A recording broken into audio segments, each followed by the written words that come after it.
So you have Radarr for your movies, Sonarr for your TV shows, and Lidarr for your music, but no Media Manager for your game ROMs.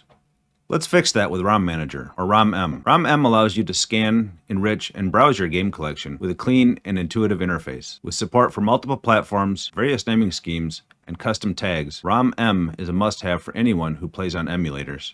Welcome back to the channel, where I share tips and tricks on how to get the most out of your media. In today's video, I'll show you how to set up and use RomM. Let's get started.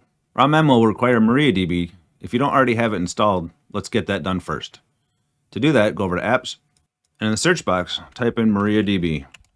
I've used the Linux servers version in the past, so I'm going to use that again today. So I will find that and click Install. And the first thing I need to do is to make sure that the web UI port is available on my system. So I will scroll to the bottom, expand to Show Docker Allocations. I'm going to press Control F on the keyboard and search for port 3306. There's two highlighted. There's nothing down here in the Docker allocation, so it's clear. If you find that you have that port used already, just go ahead and change the port number for the web UI to something that's available on your system. Next, we're going to have to set the MySQL root password. I'm just going to set this to my default password that I typically use. Just go ahead and choose a password for your system. Just remember what it is.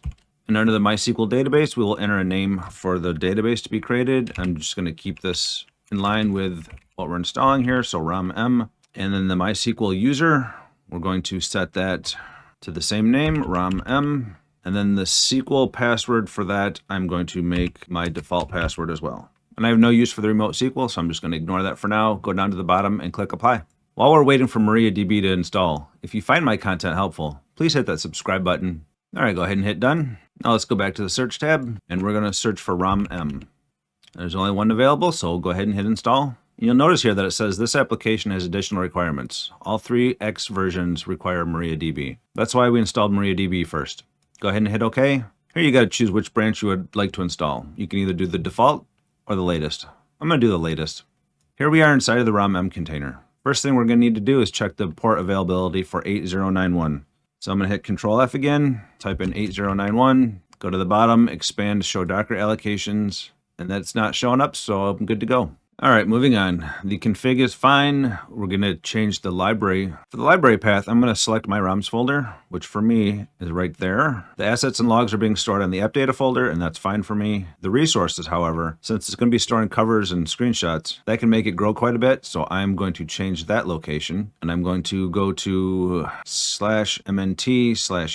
I'm going to set this to my share ROMs. I'll get rid of the first bit and select that, drop down, select ROMs, and then I'm going to create a folder called resources. Scrolling down, the Redis data is fine. All right, next we have the RomDB host, which is going to be the IP address of your server.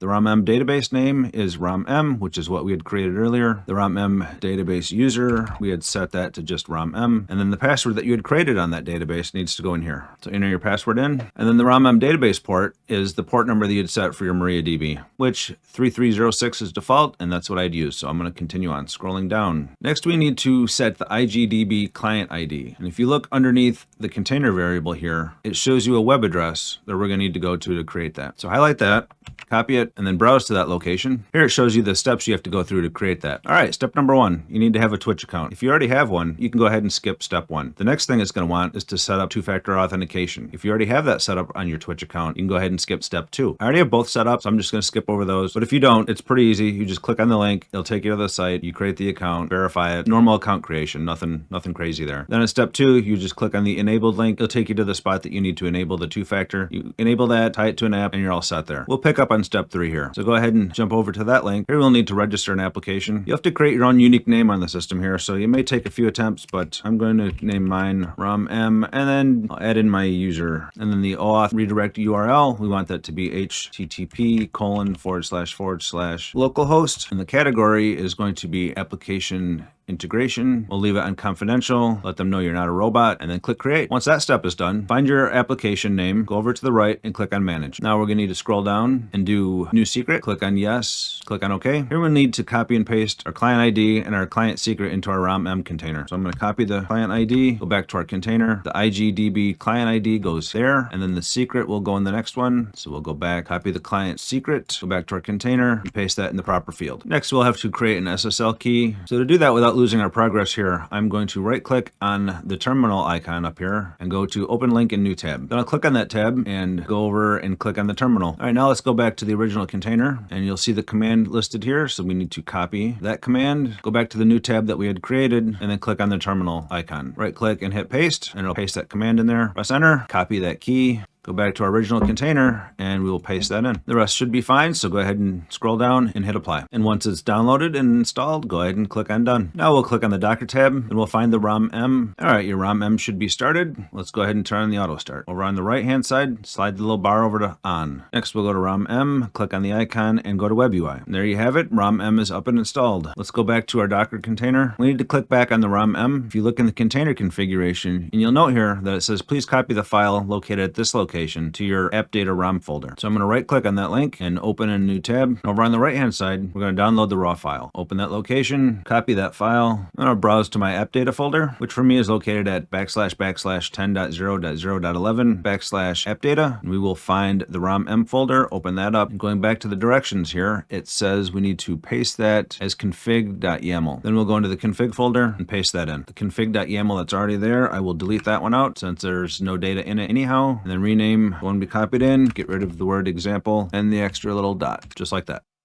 Next, we'll go to RomM, click on the icon, and go to Web UI. Now we're going to need to log in. All right, the default username is admin and the default password is admin. Go ahead and type that in, hit login, and we're in. First thing we need to do is go to library, press scan, then you click scan again. Now RomM will start scanning all your ROM files and adding them to its database. This can take a while, so sit back and relax. While this is scanning, let me show you how it works. You click on the RomM icon in the top left corner, it'll take you back to the main page, where it'll show you how many platforms it's found, the number of games that it's found, how many saves you have, the states, and then any screenshots. Down below, under recently added, it'll show you all the games that it's recently found. And below each game, you'll see some icons. The first one is the download icon, which will allow you to download the game to your system. Since RomM is a website, anybody that can browse to this web address can get to these games and download them for their system. And if you have a reverse proxy set up, anybody in the internet can get to it as long as you share it with them. The next icon is the play icon. If you followed my video on emulator.js, this integrates directly with it. So you can click the play button, then you'd click play, and you'll see it says powered by emulator.js. If you click play, it'll start playing the game. Back out of there. The last icon shows you a couple different options of things you can do. You can search the IGDB for that game, you can edit the information on that game, or you can delete that game. It looks like the scan is done. So below, under platforms, you'll see all the platforms that it's found. I only have the Super Nintendo system set up, so that's all that's showing up for me. If you click onto your platform, it'll go into that platform and show you all the ROMs for that. In the top right corner, you can change the view. If you click on the change view icon, it'll change the size of the ROM folder artwork. Clicking it again will change it to the list view. Clicking it again will take it back to the default view. There you can scroll down and look at all the games that you've got. And the next icon over allows you to upload games or rescan the platform. You can also delete the platform. If you're looking for a specific game, you can go up to the filter option and type in the game that you're looking for. And there you go. RomM is installed, set up, and working. If you want to learn more about ROMs and emulation,